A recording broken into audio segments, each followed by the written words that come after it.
Critical angle के साथ में हम कुछ मैथमेटिकल रिलेशनशिप बनाते हैं, ठीक है। तो लिख देते हैं यहाँ पे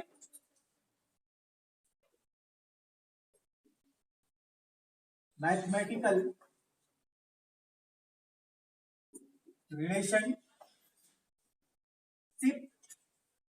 of critical angle. Critical angle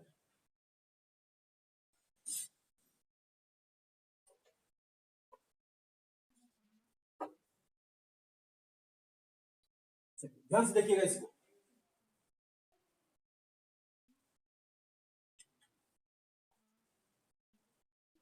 यहां से हमारा लाइट फॉल हुआ था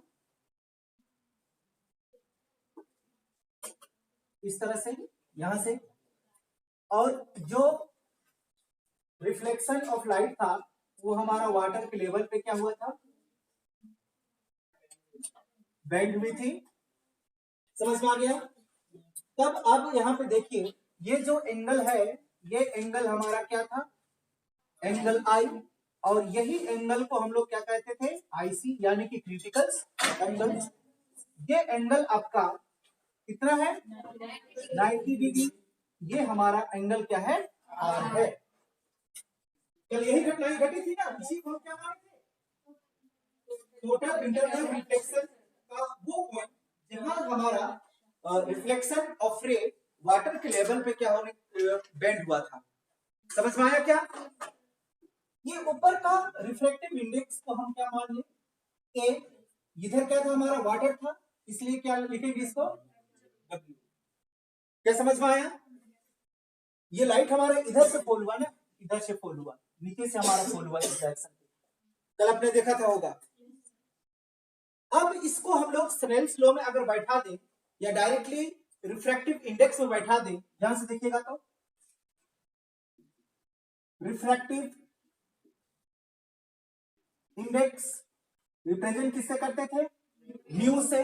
mu is equal to sine I by sine R होता है।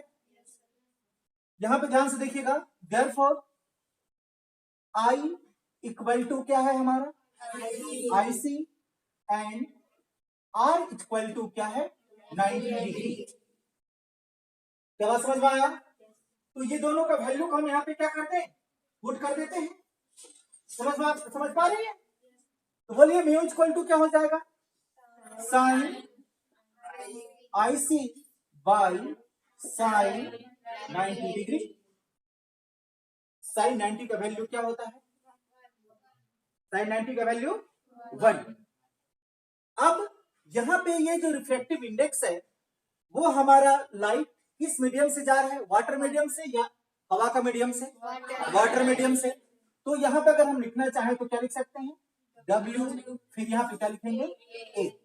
क्लियर हो गया। तो यहां पे हमको क्या मिला, W mu A equal to sine I C by, एक बार इसका वैल्यू आप डाल दीजिए 1, क्रॉस मल्टीप्लाई करेंगे तो फिर से हमको क्या मिलेगा, W mu A equal to sine I C मिलेगा। क्या समझ में आ गया। अगर इसी को हम क्या कर दें, A mu W equal to 1 by sine I C मिलेगा। क्या समझ में आया। और A mu W equal to cosec I C भी मिलता है। आप लोग को पता होना चाहिए 1 बाई साइन इक्वल टू क्या होता है, कोसेक होता है। ये था हमारा mathematical relationship of criticals angle. Criticals angle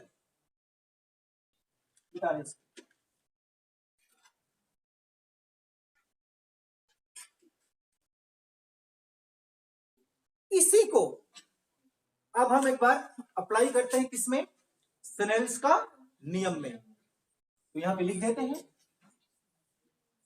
applying Snell's law. Snell's का नियम को यहां पे क्या करते हैं, अप्लाई करेंगे। ठीक है, ध्यान से देखिएगा। ये रिफ्रैक्टिव इंडेक्स इसका है वाटर का,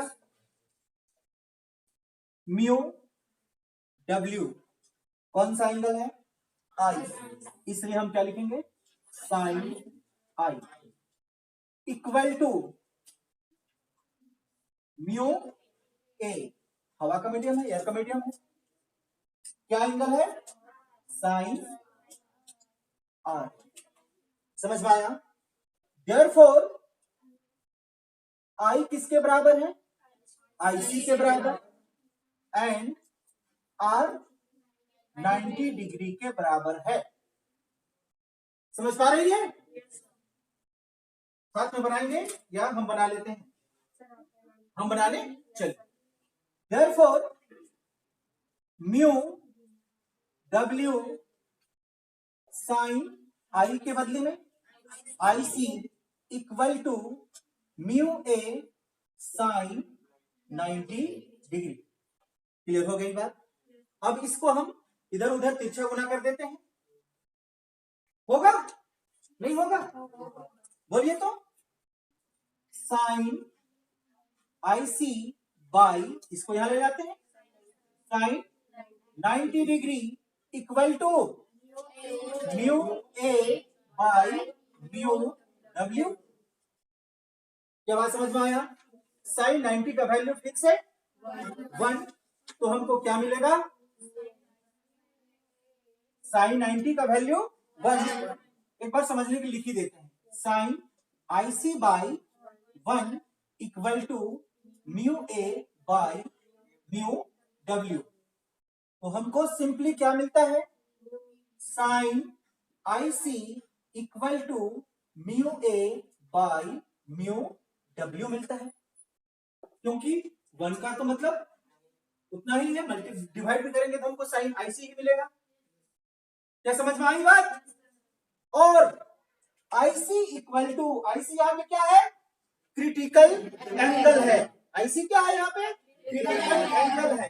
तो आईसी इक्वल टू, क्या ये साइन हमारा नीचे जाएगा, नीचे प्लस में होगा, अगर हम इसको ऊपर ले आए तो क्या हो जाएगा, माइनस। तो आईसी इक्वल टू क्या लिख सकते हैं, sign inverse mu A by mu W. ये आईसी का हमको वैल्यू मिला, क्रिटिकल एंगल। क्लियर हो गया?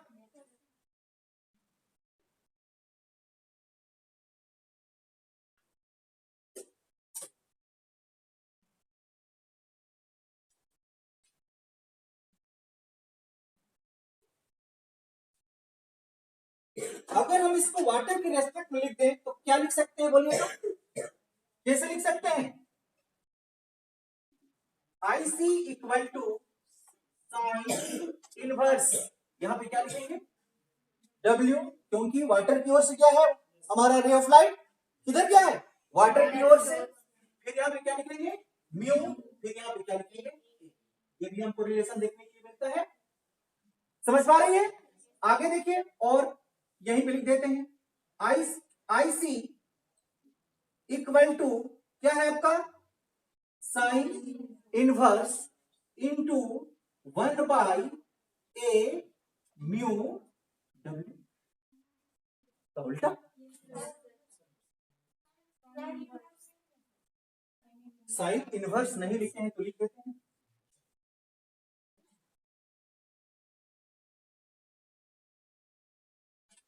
डाउट है किसी को?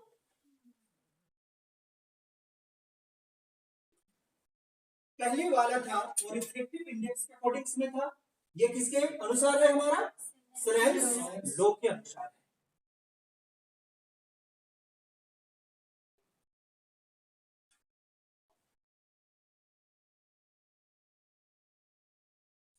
ये डाउट है किसी को, या इसको क्विक रिवीजन करेंगे?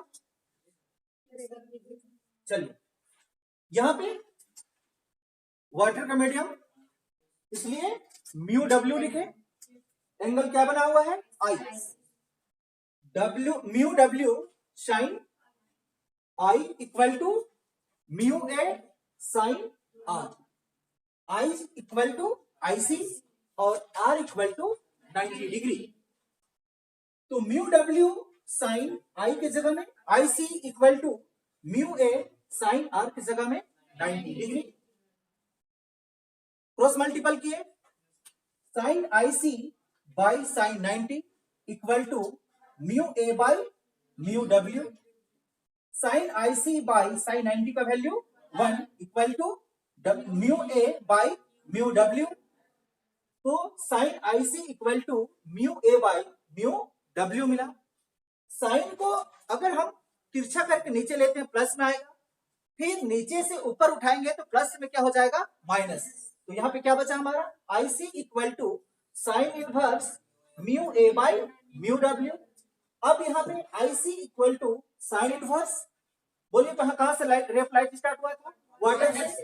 वाटर रिफ्रैक्टिव इंडेक्स ऑफ और यहाँ पे I C equal to sine inverse हम किसके रेस्पेक्ट में करते हैं, ईयर के रेस्पेक्ट में, तो ये इसका क्या हो जाएगा, उल्टा हो जाएगा। क्लियर हुई बात, आए समझ में। ये इनवर्स साइन है, ये देखिए यहाँ पे डब्ल्यू लिखा हुआ है, यहाँ पे ए लिखा हुआ है। आपने रिवर्सिबिलिटी पढ़ा है,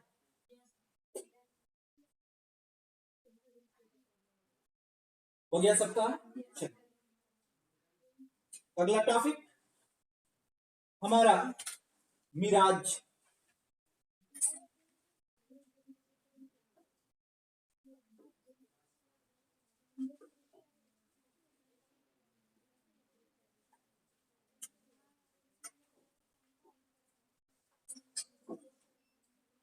अगला टॉपिक हमारा मिराज।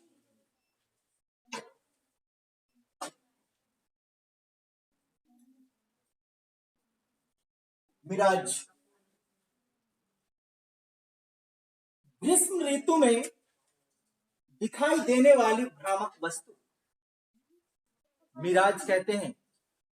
ग्रीष्म ऋतु में सबसे ज्यादा हमको मिराज दिखाई देता है।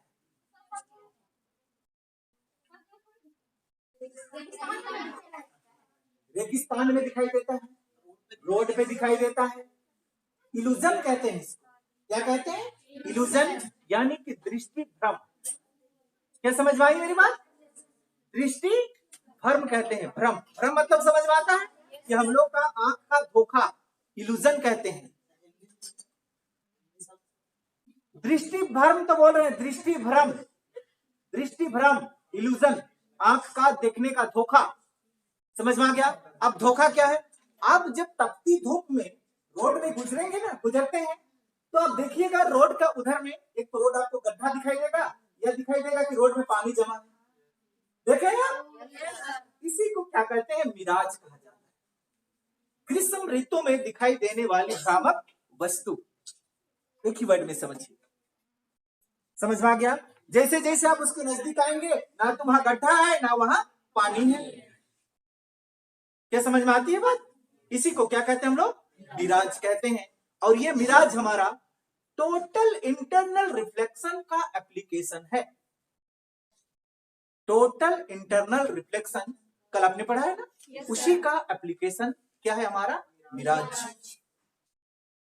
रोड में गर्मी का मौसम आ रहा है, आप चलिएगा देखिएगा, थोड़ा दूर में आपको क्या दिखाई देगा, पानी जैसा दिखाई देगा, या उधर गड्ढा है जैसा दिखाई देगा। जब आप उसके सामने पहुंचिएगा ना, तो वहां पे गड्ढा रहेगा ना ही पानी रहेगा। तो इसको कहते हैं इल्यूजन। इल्यूजन का मतलब क्या होता है, दृष्टि भ्रम, जिससे जादूगर जादू दिखाता है। समझ में आ गया। इल्यूजन को ही क्या कहते हैं, जादू कहते हैं। क्लियर हो गया। तो एक लाइन पे इसको हम लिख देते हैं, चलिए। A mirage is and optical phenomenon, and optical phenomenon, optical phenomenon का मतलब प्रकाशीय घटना, ये प्रकाश से रिलेटेड घटना है ना। Optical phenomenon that creates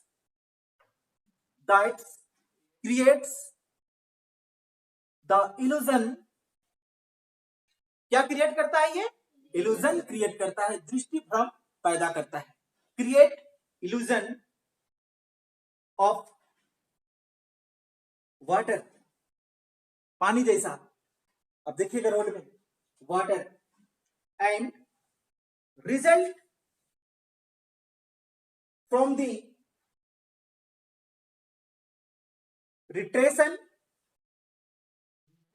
retraction और हमको लगता है वैसे कि वहां पे पानी है। समझ में आ रही बात? हमको क्या लगता है? पानी जैसा लगता है। Retraction of light a non uniform medium. Non uniform medium, वहां पे क्या रहेगा हमारा? मीडियम नॉन यूनिफॉर्म रहेगा। Non uniform medium. It is commonly observed on sunny day। Summer day लिखो ना, सनी डे। समझ में आ गया? ये प्रायः हमको कब दिखाई देता है? गर्मी के दिनों में दिखाई देता है, ग्रीष्म ऋतु पे। क्या मिराज समझ में आया आप लोगों को? क्लियर हुआ? मिराज क्या है ये? कि वहां पे जब प्रकाश की किरणें क्या होती है? पड़ती है, तब उसका जो यूनिफॉर्म होता है वो कैसा होता है? नॉन यूनिफॉर्म होता है। और वो क्या क्रिएट करता है? इल्यूजन क्रिएट करता है। इसलिए हमको आगे पानी जैसा दिखाई देता है, और इसी को हम लोग क्या कहते हैं? मिराज कहते हैं। क्या समझ में आ गया? अगर आपके सामने क्या है? रोड में पेड़ है। क्या है? पेड़ है। अब इधर गाड़ी से जा रहे हैं तो वो पेड़ का प्रतिबिंब आपको ऐसा प्रतीत होगा कि वो पेड़ हमारा कहां पे है? रोड पे है। लेकिन अब जाइएगा तो एक्चुअल में वो आपको रोड पे नहीं मिलेगा। क्या समझ में आया? ये इल्यूजन है, दृष्टि भ्रम है, जो अधिकांश गर्मी ऋतु में हमको दिखाई देती है रोड पे। क्लियर हो गया? या आपको डेजर्ट पे ऐसा दिखाई देता है। समझ में आ गया? और इसी को हम लोग क्या कहते हैं? मिराज कहते हैं। जो हमारा TIR, टोटल इंटरनल रिफ्लेक्शन का क्या है? एप्लीकेशन है। पूछता है कभी कभार कि what do you mean by the total internal reflection, also write down its application. समझ में आ गया? इसका एप्लीकेशन भी लिखने के लिए आता है। तो एप्लीकेशन इसका क्या है? मिराज। क्लियर हुआ? और इसका एक एप्लीकेशन आपका ऑप्टिकल्स फाइबर भी है। Opticals fibre, total internal reflection का एप्लीकेशन क्या है? Opticals fibre. चलिए अगला टॉपिक हमारा यही होने वाला है, ऑप्टिकल्स फाइबर। ऑप्टिकल्स फाइबर, हाँ, ऑप्टिकल्स फाइबर।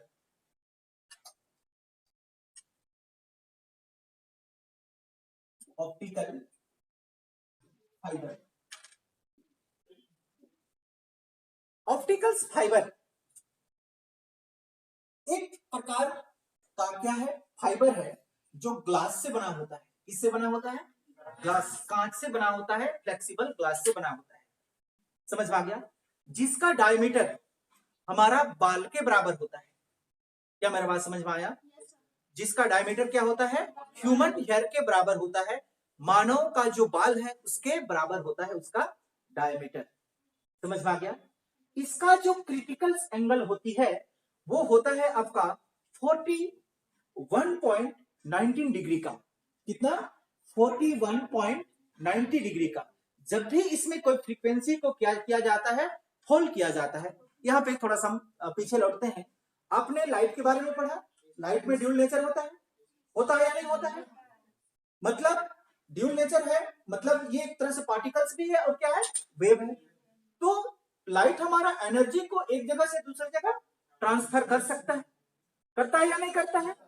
तो अब समझिए कि इसी ऑप्टिकल फाइबर में हम 41.19 डिग्री एंगल से, जिसका हमारा क्रिटिकल एंगल कितना हो? 41.19 डिग्री, 41.19 डिग्री से हम उस लाइट को वहां पे इंसिडेंट करा दें तो उसमें वो टोटल इंटरनल रिफ्लेक्शन को प्राप्त कर लेता है। समझ में आ गया? किसको प्राप्त कर लेता है? टोटल इंटरनल रिफ्लेक्शन को प्राप्त कर लेता है। अब उसमें लाइट हमारा क्या हो रहा है? टर्न कर रही है, यानी कि ट्रांसफर हो रही है। तो लाइट के ट्रांसफर होने के साथ साथ वो किसको ट्रांसफर कर रही है? एनर्जी को ट्रांसफर कर रही है। समझ में आया बात क्या यहाँ पे? तो इस तरह से हम एक जगह से दूसरे जगह पे एनर्जी के रूप में किसी फ्रीक्वेंसी को ट्रांसमिट कर सकते हैं, जैसे कि हमारा डाटा है जिसमें हम लोग इंटरनेट बड़ी आसानी से चला सकते हैं। बोलिए, क्या समझ में आ रही है बात? उसको ट्रांसफर कौन करता है? लाइट करता है। और हर एक लाइट का फ्रीक्वेंसी क्या होती है? अलग अलग होती है। आपने पढ़ा होगा कि हर प्रकार का लाइट का फ्रीक्वेंसी क्या होता है? अलग अलग होता है। अब यहाँ पे बात समझ लीजिए कि कोडिंग वर्ड की बात करें हम, तो कोडिंग वर्ड आपका कहां से बनता है? 0 to 9 डिजिट में बनता है। समझ रहे हैं? जैसे कि हम कोई बटन प्रेस करते हैं, 0 बटन, तो वहां से निकलने वाली फ्रीक्वेंसी दूसरा होगी। 1 जब हम प्रेस करेंगे तो वहां से निकलने वाली फ्रीक्वेंसी दूसरा होगी। वहां पे एक सेटअप किया जाता है, वो फ्रीक्वेंसी को क्या करता है? रीड करता है कि अभी हमने क्या डाला? 0 डाला, तो वहां पे फिक्स फ्रीक्वेंसी निकलेगा। जो अगला रिसीवर को मिलेगा तो वो उसको मिलने वाला वो सिग्नल क्या दिखाएगा? 0 ही दिखाएगा। क्या मेरा बात समझ में आ गया? क्या वहां से 0 जाता है? नहीं, वहां से क्या जाती है? फ्रीक्वेंसी जाती है। और वो फ्रीक्वेंसी को वहां रीड करता है कि उसने 0 डाला है तो उसको क्या शो करेगा? वो 0 ही शो करेगा। समझ में आ गया? इसको आपके बारे में, इसके बारे में हमको और हम डिटेल्स में पढ़ाएंगे जब आपको हम पढ़ाएंगे लॉजिक गेट। समझ में आ गया? कंप्यूटर से रिलेटेड लॉजिक गेट पढ़ाएंगे, तब आपको हम यहाँ पे पढ़ाएंगे कि हमारा जो सिग्नल्स होती है, डिजिटल सिग्नल्स, किस तरह से वर्क करती है उसके बारे में। क्लियर हो गई बात? तो हम बात करेंगे अभी फिलहाल किसका? ऑप्टिकल फाइबर के बारे में, जो एक प्रकार का क्या होता है? फ्लेक्सिबल नली जैसा होता है।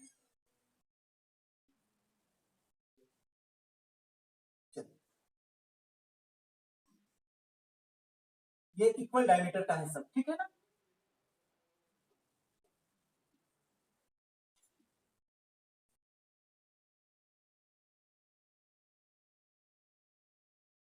आप लोग इक्वल बनाइएगा, गड़बड़ बन रहा है क्या?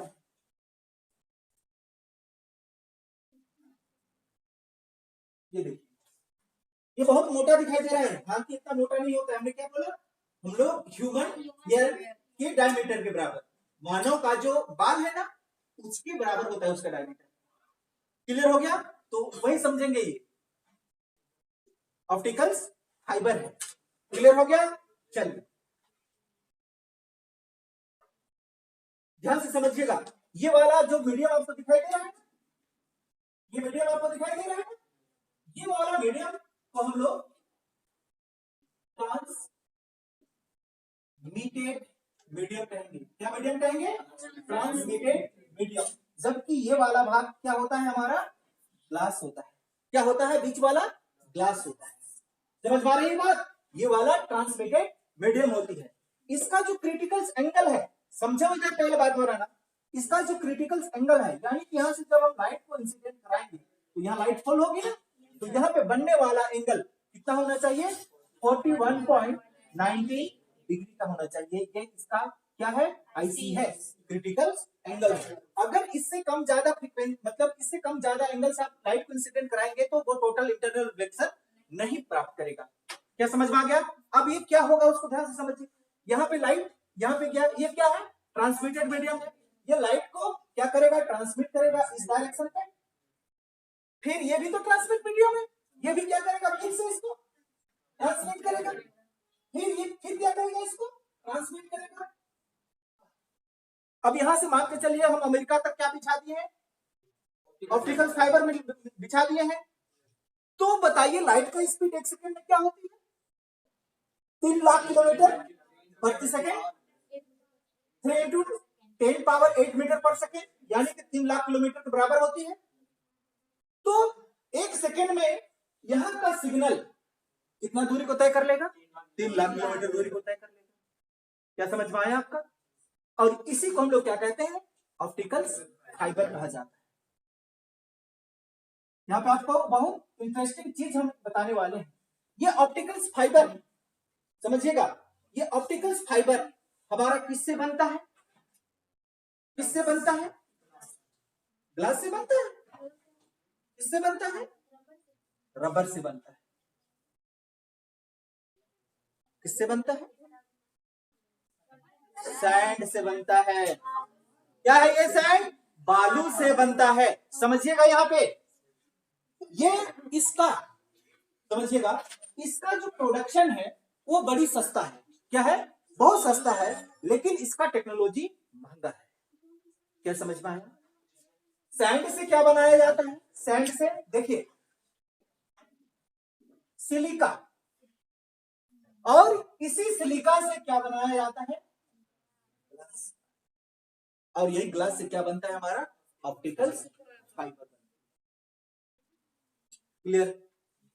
जिसका क्रिटिकल एंगल क्या होता है? 41.19 डिग्री का होता है।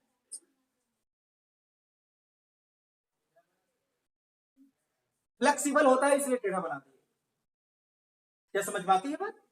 क्योंकि इसको अगर हम क्या करते हैं, मुड़ पे दें, तब भी यहाँ पे लाइट हमारा ट्रांसमिट हो सकती है। आया बात समझ में?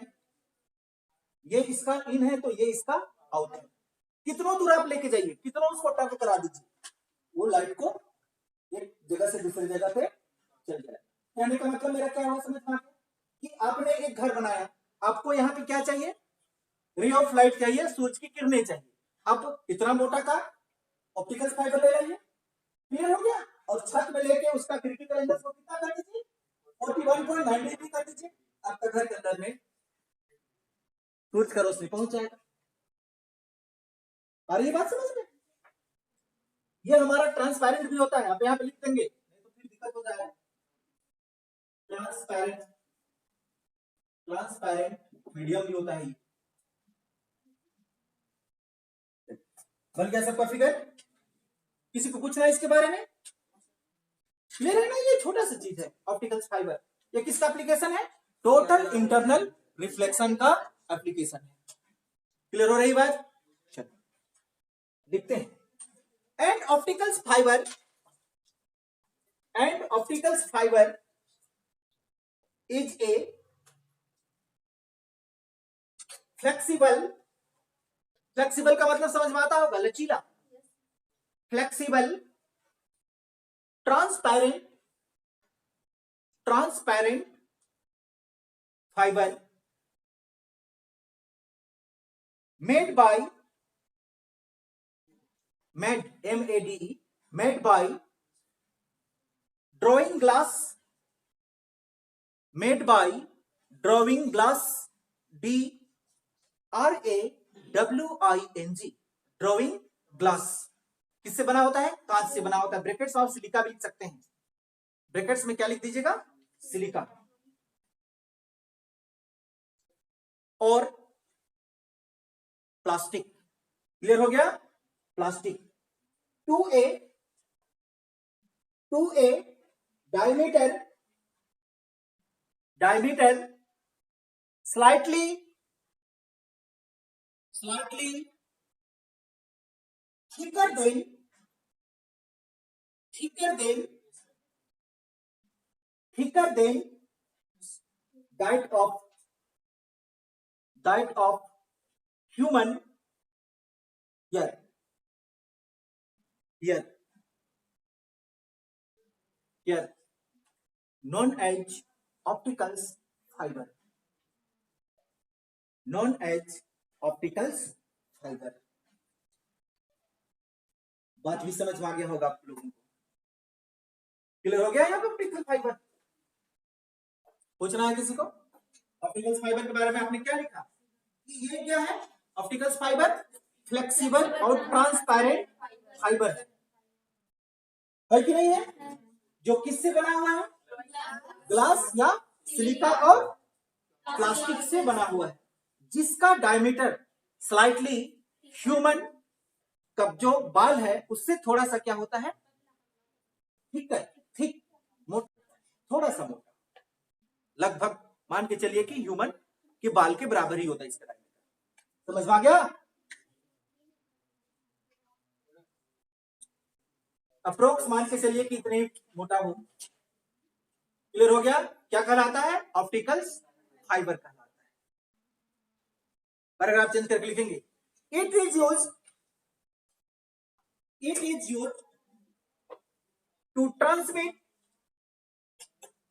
to transmit various type of signal, various type of signal, signal.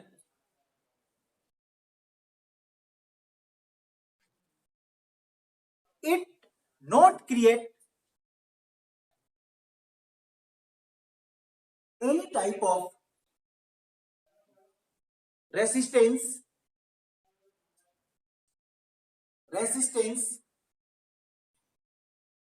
in between. चलिए आपको थोड़ा सा और इसके बारे में समझाते हैं कि इससे ऑप्टिकल फाइबर से जो हम नेट यूज करते हैं वो नेट स्पीड क्यों होता है, क्योंकि इस ऑप्टिकल फाइबर के बीच में कहीं पर भी कुछ प्रकार का रेसिस्टेंस नहीं होता है। क्या समझ में आया? किसी प्रकार का रेसिस्टेंस नहीं होता है। जबकि हम मॉडेम यूज करते हैं वो किस में, केबल से जुड़ा होता है, और उस केबल के बीच में क्या आती है, अनेकों रेसिस्टेंस आती है, जिससे हमको बीच में क्या करना पड़ता है, डाटा को वहां पे ड्रॉप करना पड़ता है या उसका सिग्नल को ड्रॉप आउट करना पड़ता है। लेकिन ऑप्टिकल फाइबर के बीच में किसी प्रकार का कोई भी रेसिस्टेंस नहीं होता है। क्या रेसिस्टेंस होगा ये तो हमारा क्या है, इंसुलेटर है। क्या इसमें करंट ट्रांसमिट होती है? नहीं। क्या ट्रांसमिट होती है यहाँ पे? Ray of light. तो बीच में कहां से आएगी हमारा रेसिस्टेंस? इसीलिए यहां से मिलने वाला सिग्नल क्या होता है, फास्ट होता है। क्या बात समझ में आ गया? देखिए आदमी लोग कहां से कहां पहुंचा, बालू से सिलिका, सिलिका से ग्लास, ग्लास से क्या बना डाला, फाइबर, ऑप्टिकल्स फाइबर। इतनी काम की चीज, सिग्नल ही तो है। डाटा ट्रांसमिट क्या है, सिग्नल है, नहीं है? हमने क्या कहा कि आप जब नेट यूज कर रहे हैं तो कोडिंग यूज होता है, वहां से मतलब पार्टिकुलर रेंज में फ्रीक्वेंसी निकलती है। जैसे आपने 0 बटन प्रेस किया तो वहां से अलग फ्रीक्वेंसी निकला, 1 बटन दबा तो वहां से क्या निकला, अलग फ्रीक्वेंसी। तो उस फ्रीक्वेंसी को क्या करता है, ये ट्रांसमिट करता है, और जो यहाँ पे रिसीवर लगा होता है उसको रिसीव करता है और हमको वही आउटपुट देता है। क्या समझ में आ गया? फिर इंपॉर्टेंट हमारा टॉपिक आएगा जिसका नाम है refraction through curve surface. Refraction through curve surface. आप लिखने से पहले वेरी वेरी इंपॉर्टेंट लिख लेंगे वहां पे, रिफ्रैक्शन थ्रू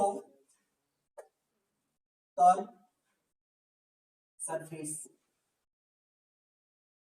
कर्व सरफेस हम पढ़ेंगे रेयर टू डेंसर मीडियम। क्या पढ़ेंगे?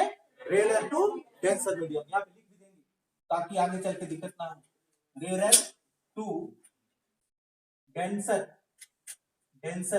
मीडियम, यानी कि रे ऑफ लाइट कहां से कहां जाने वाला है, हवा से ग्लास की ओर जाने वाला है, हवा से ग्लास की ओर जाने वाला है। रिफ्रैक्शन होगा तो मीडियम तो होगा ना, रेयर टू डेंसर। समझेगी इस पॉइंट को? क्लियर हो गया? कितने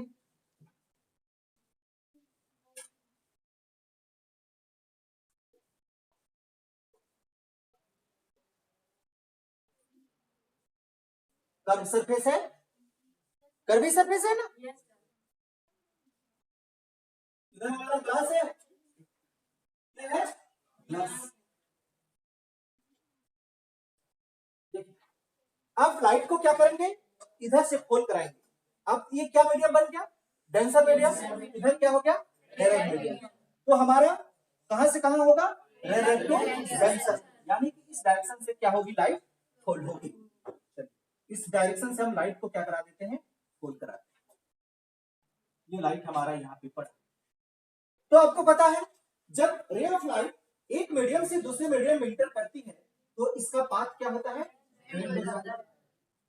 होता है या नहीं होता है? चलिए ये वाला पॉइंट इसका क्या कहलाएगा, ई कहलाएगा। अब ये क्या है, हमारा कर्व है कि नहीं है? अगर आप इसको क्या बना दें, सर्कल बना दें, तो कहीं ना कहीं इसका सेंटर मिलेगा।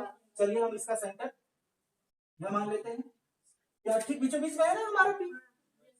अब देख लीजिएगा, गड़बड़ नहीं होना चाहिए, ठीक है।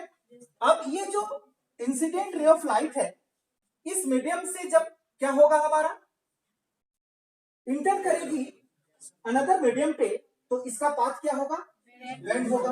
और ये कहां पे जाके मिलेगी? हमारा सी पे जाके मिलेगी। ये क्या है? हमारा सी है। क्लियर हो गया? ये क्या है? हमारा सी है। समझिए इस पॉइंट को? क्लियर हो रही है? अब इसको छोटा ही बनाते हैं। ये वाला क्या कहलाएगा? इसका प्रिंसिपल एक्सिस। ये प्रिंसिपल एक्सिस है। Principal axis. ये पॉइंट क्या हो गया आपका? जहां पे हमारा क्या मिलेगा? रे ऑफ लाइट यहां पे मिलेगी। अगर आप इसको बैकवर्ड कर देते हैं, पीछे की ओर, समझ में आ रहा है? किधर? पीछे की ओर, तो आपको कुछ ये इस तरह से दिखाई देगा। देख रहे हैं? पीछे की ओर इसको आप इमेजिनरी क्या करेंगे? बढ़ाएंगे रोटेट लाइन से, तो ये स्ट्रेट लाइन पे पास होगी आगे की ओर। क्या समझ में आ गया? अब ध्यान से देखिएगा कि यहां से ये वाला जो एंगल बनेगा वो हमेशा 90 डिग्री का होना चाहिए। कितना होना चाहिए? 90 डिग्री का होना चाहिए, 90 डिग्री का।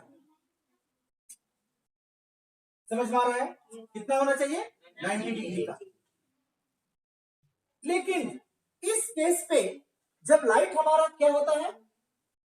सी पर पड़ा, तो इसका इमेज, ध्यान से देखिएगा, इसका जो इमेज बनेगा वो हमारा थोड़ा सी से आगे पॉइंट पे बनेगा। इस पॉइंट पे इसको हम नाम दे देते हैं आई। I for image. इमेज।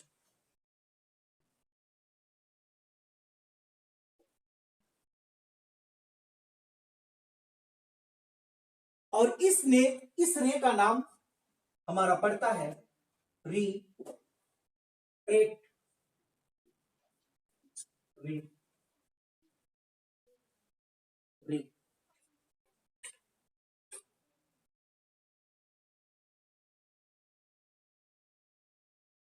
बन रहा है फिर?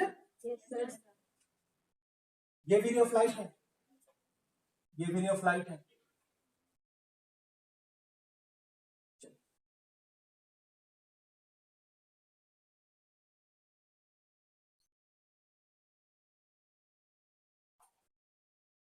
ये रे ऑफ लाइट को हम क्या बोलेंगे?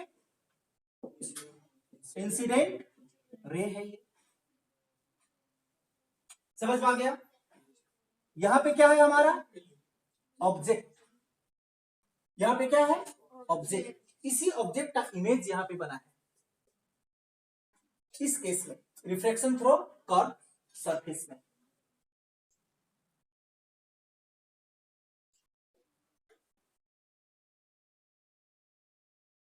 क्लियर हो गया?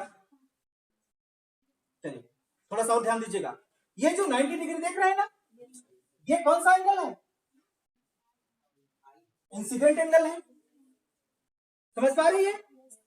ये वाला कौन सा एंगल है? ये आर एंगल।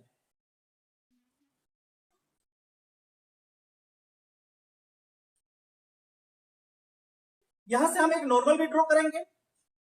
कहां से? इस पॉइंट से।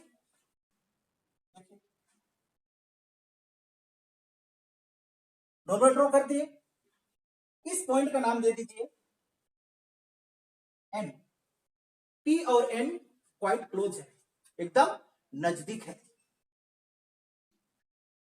Quite close.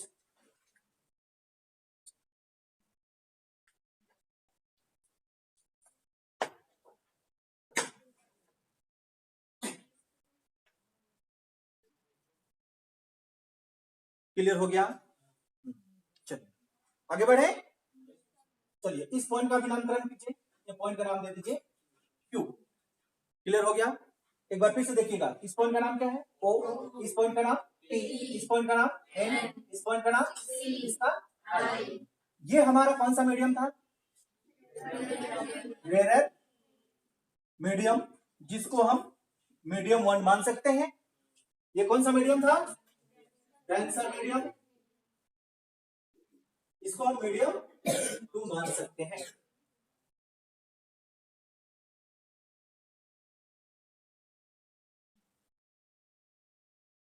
क्लियर? किसी भी ऑब्जेक्ट हो या इमेज हो, उसका डिस्टेंस को हम कहां से मेजर करते हैं? पी से मेजर किया जाता है। आप लोगों को पता है ना? All distance are measure from the P, यानी कि पोल से। चलिए ध्यान से देखिएगा, ये पी है और ये क्या है हमारा ऑब्जेक्ट। क्या कहते हैं इसको? इससे रिप्रेजेंट करते हैं भी से या यू से? यू से। ऑब्जेक्ट को यू से। क्या बात समझ में आया? यहां पे क्या है हमारा इमेज है, कहां से मेजर करेंगे? बी से ही मेजर करेंगे।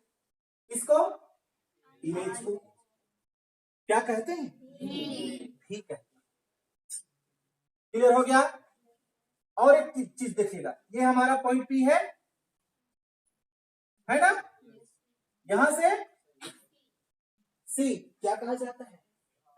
Are, centre of curvature. नहीं पढ़िए? आर कहा जाता है। हो गया? अब इस इमेज को किधर से देखेंगे?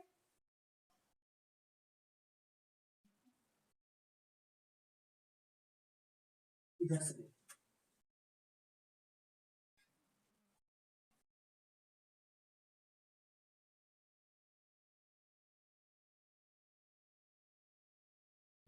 इधर से देखेंगे। क्लियर हुआ? जबकि ऑब्जेक्ट हमारा यहाँ पे रखा हुआ है, तभी ना आपको इमेज यहाँ पे दिखाई देगा।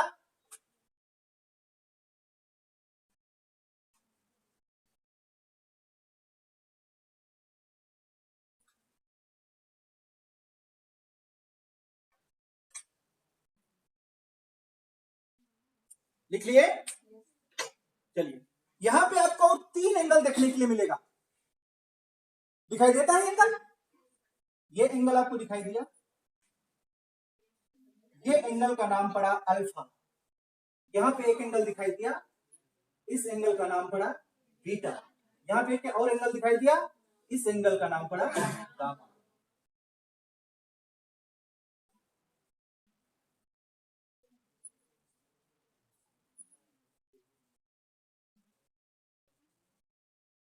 Alpha, beta and gamma.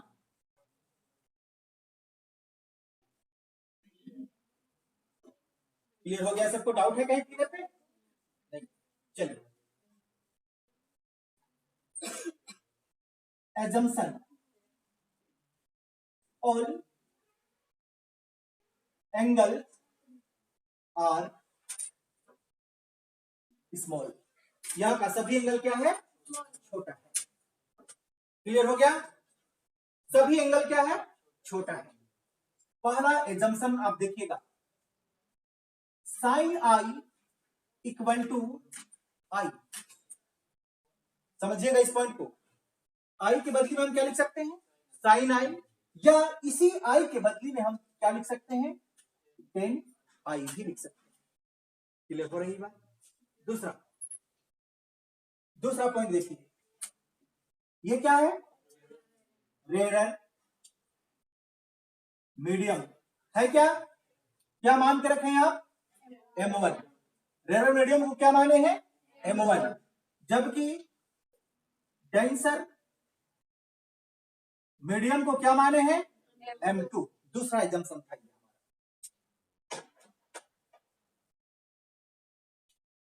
तीसरा एजम्पशन में आइए, ध्यान से देखिएगा, P and N, P and N are very close.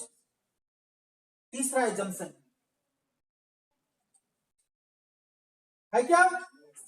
चौथा एजम्पशन में आइए, alpha, beta and gamma are very small angle. ये अल्फा, बीटा और गामा भी क्या है? वेरी स्मॉल एंगल है। अगर वेरी स्मॉल एंगल हुआ तो क्या आप अल्फा के बदले में tan अल्फा लिख सकते हैं? स्मॉल छोटा है ना, एंगल क्या है, वेरी स्मॉल है, तो अल्फा के बदले में क्या लिखा जाएगा, tan अल्फा। बीटा के बदले में tan बीटा, और गामा के बदले में tan गामा लिखा जाएगा।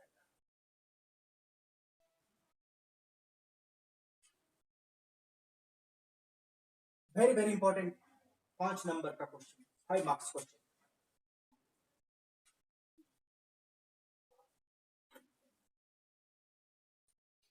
क्लियर हो गया? चल आगे बढ़े।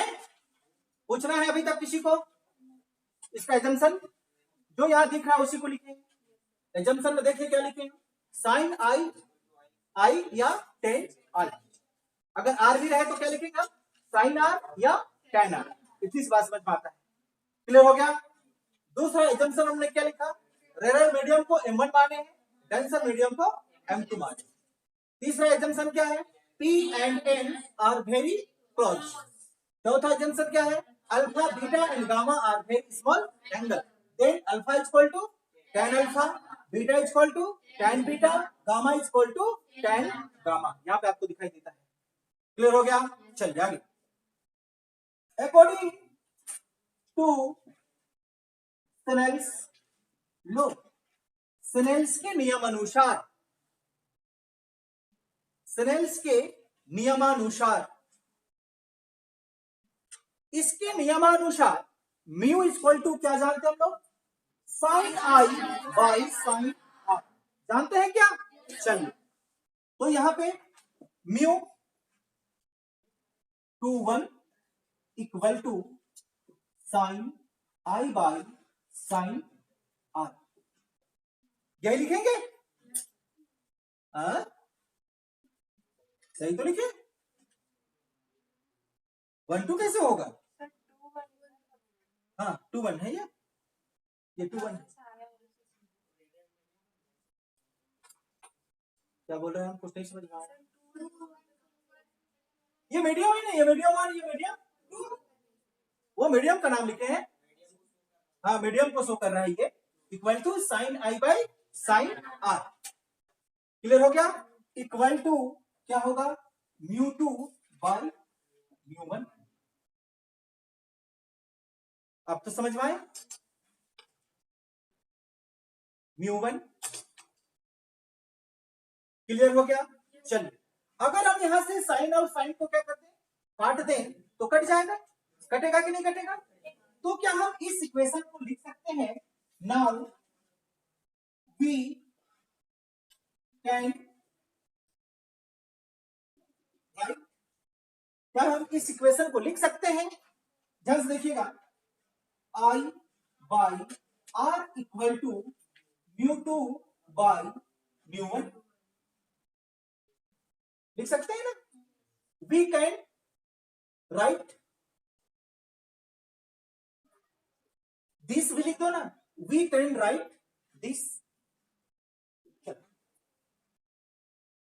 समझ में आया ना? ये साइन से साइन हम क्या कर दिए, यहाँ पे कैंसिल किए, तो यहाँ पे क्या बचा, I by R equal to mu 2 by mu 1 बचा। वही तो लिखा हुआ है, क्या समझ पाई?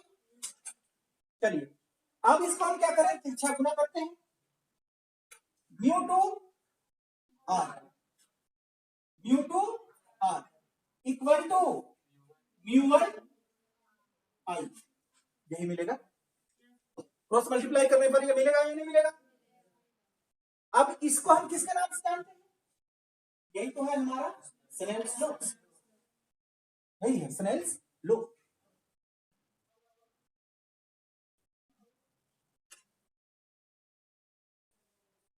स्नेल्स लॉ, इधर का भाग को मिटाएं, फिगर को मिटाएंगे, कैसे समझाएंगे? इसको मिटा दे, चल इसी को मिटा देते हैं, ध्यान दीजिएगा, ठीक है ना? ये पूरा एजम्पशन को हम मिटा देते हैं यहां से, ये वाला आप लिख लिए होंगे, ये भाग को मिटा दे। In triangle, in triangle O Q C, in triangle O Q C, क्या आपको दिखाई दिया? बोलिए, ओ क्यू सी, ध्यान से समझना है यहाँ पे, O Q C. Internal angle क्या है इस ट्राइंगल का? अल्फा और गामा। ट्राइंगल से एक बार फिर से, O Q C, internal angle कौन है? Alpha and gamma. क्या आपको पता है कि एक्सटर्नल एंगल इंटरनल एंगल के बराबर होती है? मतलब इसका एक्सटर्नल एंगल कौन है? आई है। तो आई के बराबर कौन कौन है? Alpha plus gamma equal to I. क्या बात समझ में आ रही है? तो लिख लीजिए यहाँ पे, I is the external angle है। क्या यहाँ पे? I is the external angle. इस ट्राइंगल के लिए है कि नहीं है एक्सटर्नल एंगल? तो ये आई एंगल किसके बराबर हुआ? अल्फा प्लस गामा, बोलो ना, किसके बराबर हुआ? अल्फा प्लस गामा के बराबर हुआ। समझ में आया? अगेन इन ट्राइंगल, एक दूसरा ट्राइंगल उठा रहे हैं, क्यू सी आई, क्यू सी आई, आपको दिखाई दिया ट्राइंगल्स क्यू सी आई। ये ट्राइंगल्स का इंटरनल एंगल कौन कौन है? आर और बीटा, दिखाई देता है, आर और बीटा। जबकि इसका एक्सटर्नल एंगल गामा नहीं है। ट्राइंगल हम किसका बात कर रहे हैं? क्यू सी आई, क्यू सी आई। इस ट्राइंगल का इंटरनल एंगल, अब ध्यान दीजिए, क्या है? बीटा और आर, और इसका एक्सटर्नल एंगल गामा। तो ये गामा किसके बराबर होगा? आर प्लस बीटा के बराबर होगा। समझ में आ गया? यहां पर भी लिख देते हैं, gamma is the external angle. इस ट्राइंगल के लिए गामा क्या है? एक्सटर्नल एंगल है। तो gamma equal to R plus beta. क्या समझ में आया? तो beta equal to R equal to क्या हो जाएगा? आर इक्वल टू क्या होगा? गामा माइनस बीटा होगा।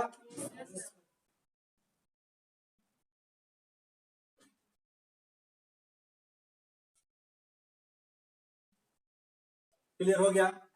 चलिए इसको इक्वेशन ले लीजिए, नहीं लेंगे तब भी चलेगा, लेकिन यहाँ पे इक्वेशन लेके चलते हैं हम लोग। ये स्नेल्स लॉ जो है ना, उसको इक्वेशन ले लीजिएगा। क्लियर हो गया? हाँ, equation 1, putting this value in equation first, putting this value in equation first. चलिए ध्यान से देखिएगा, ये इक्वेशन फर्स्ट है हमारा। आइए इधर ध्यान से देखिए, क्या लिखा हुआ है? म्यू टू आर, क्या है ये? आर, आर की जगह में gamma minus beta equal to mu one, क्या लिखा हुआ है? आई, इधर I, alpha plus gamma, alpha plus gamma. Clear हो रहा है? डाउट है अभी तक भी? और क्या आप इसको लिख सकते हैं? Mu two gamma minus mu two beta multiply होगा equal to mu one alpha plus mu one gamma.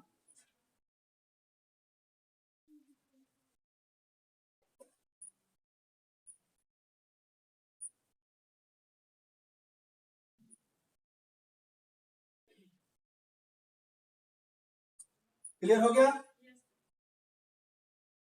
चलिए, आपको यहाँ पे एक चीज कॉमन दिखाई दे रहा होगा, इधर भी क्या है? गामा, इधर भी क्या है? गामा है या नहीं है? तो ये गामा गामा को एक तरफ कर दीजिए, एक तरफ गामा गामा को, इसको मिटा रहे हैं, ठीक है ना। चलिए पहले हम इसी से इधर से उठा दें, क्या उठाए इधर से, कंफ्यूज नहीं होगी, हम इधर से उठा रहे हैं, ठीक है ना। क्या है हमारे पास, μ1 अल्फा है। अब ये वाला क्या है, माइनस में है, हम इसको उधर लेके जा रहे हैं, तो क्या हो जाएगा, प्लस क्या होगा, μ2 बीटा इक्वल टू, हमारे पास में क्या बचा, μ1 gamma minus μ1 gamma minus μ2 gamma, यही बनेगा। गलती लिखिए क्या, सही है, गलती है,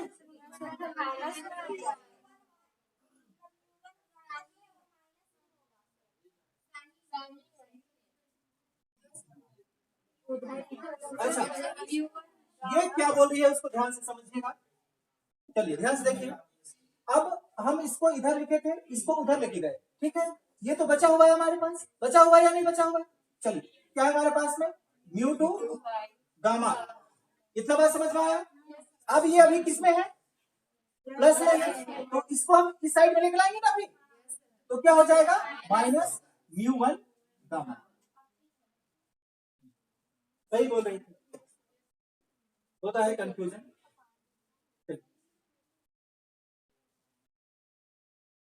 आगे बढ़े, और μ1 alpha plus μ2 beta equal to gamma gamma है, तो क्या होगा, μ2 माइनस μ1 गामा, कॉमन निकलेगा।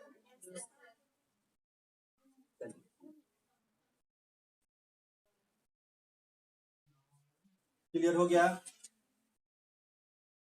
और चलिए क्या लिखा हुआ है, μ1 क्या लिखा हुआ है, अल्फा लिखा हुआ है क्या, if alpha beta and gamma are very small angle then alpha equal to tan alpha, है या नहीं है। तो अल्फा की जगह पे tan अल्फा प्लस μ2 बीटा की जगह में tan beta equal to μ2 minus μ1 gamma की जगह में tan गामा, हो गया।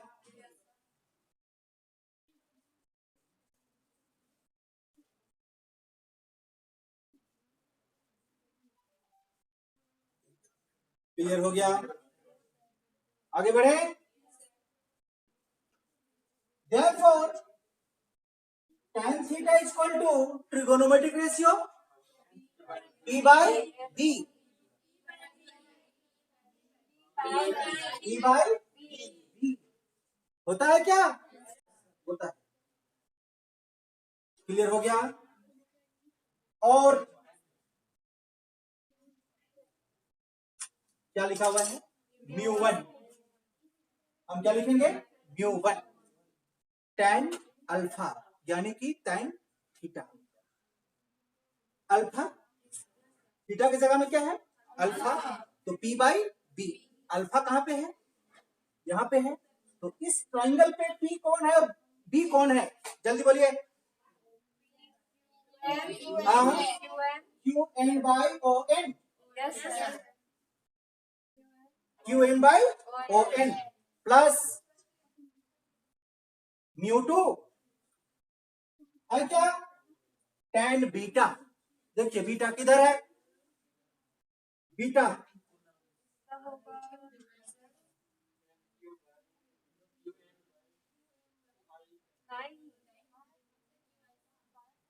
क्यों नहीं होगा, जल्दी बोलिए, ये बड़ा ट्रायंगल है ना, तो बताइए क्या, हाँ क्यों नहीं होगा, आप किधर ट्रायंगल्स देख रहे हैं, ये देखिए ये ट्राइंगल्स आप देखिए ना, अब ये इधर का ट्राइंगल देखिए, बोलिए क्यू एंड वाई, हाँ I N E N I, I N भी लिख सकती है, कोई फर्क नहीं पड़ने वाला है। क्लियर हो रहा है? चलिए, इक्वल टू हमारे पास में फिर से क्या है, mu two minus mu one ten gamma, इसका भी क्या होगा, क्यू एन ही होगा, नहीं होगा क्या, वाई हाँ एन सी, भैया पकड़ ली, तुम लोग कैसे देख रही है,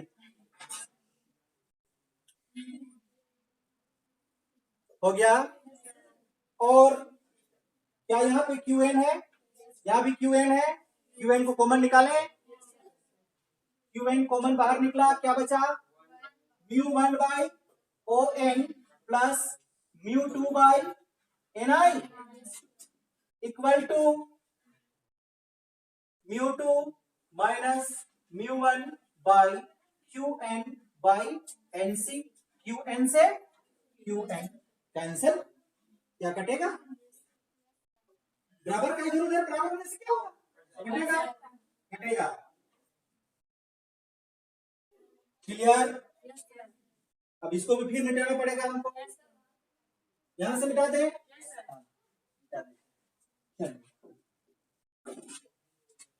आपने एग्जाम्पल में लिख चुका होगा कि P and N are very close, लिखे हैं क्या एग्जाम्पल में, तो देयरफॉर क्या लिखेंगे, N is equal to P, example में आपने पहले लिख रखा है, रखे हैं क्या, तो आपके पास में क्या मिला, बोलिए mu one by OP plus mu two by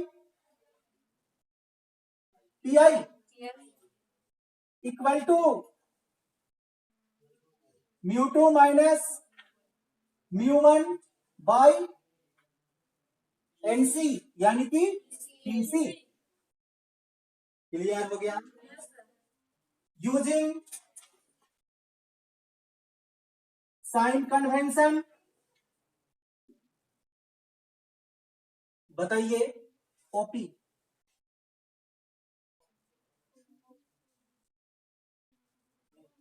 you या माइनस यू,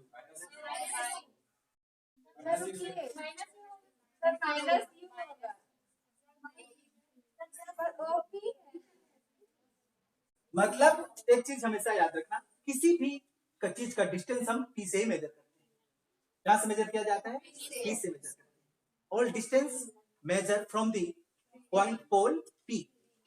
क्लियर हो गया? तो इधर वाला सब क्या होगा, पॉजिटिव, इधर वाला सब क्या होगा, नेगेटिव। समझ में आ गया? तो हमने क्या लिखा है, ओपी, ओ से पी, तो ये माइनस यू, अब तो समझ में आ रहा होगा। चलिए दूसरा, पी आई, पी से आई भी, अब चाहे तो पॉजिटिव लिख सकते हैं, कोई दिक्कत नहीं है। क्लियर हो गया? और एक हमारे पास क्या है, पी सी, माइनस में या प्लस में, प्लस में, यहाँ पे क्या हो जाएगा, क्या समझ में आया? अगर ये समझ में आया तब ये भी आप समझ में आ गया होगा, बोलिए mu one by minus u plus mu two by भी equal to mu two minus mu one by R, और ये माइनस वाला है इसलिए उसको उधर कर देते हैं, म्यू टू बाई भी minus mu one by you. क्या समझ पाए? ये प्लस है इसलिए इसको पहले किया, माइनस है इसलिए इधर कर दिया, equal to mu two minus mu one by are.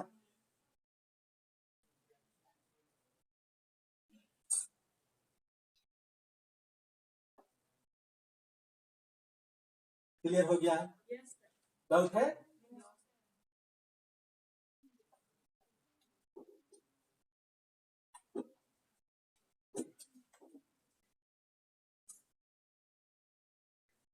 अगर आपको पूछा जाए क्या, बोलिए इधर देखिए, डेंसर टू रेयर। यहाँ आपने क्या पढ़ा? Rare to denser. अगर आपको क्या पूछा जाए, डेंसर टू रेयर, तब क्या होगा? जल्दी बोलिए। उल्टा हो जाएगा। ये उल्टा नहीं होगा, ये जो का क्यों रहेगा, ये वाला उल्टा हो जाएगा। यहाँ पे μ2 है, उसके स्थान पे क्या हो जाएगा?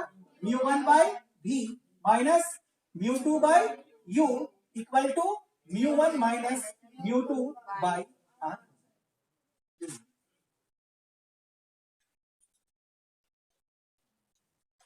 समझ में आ गया होगा?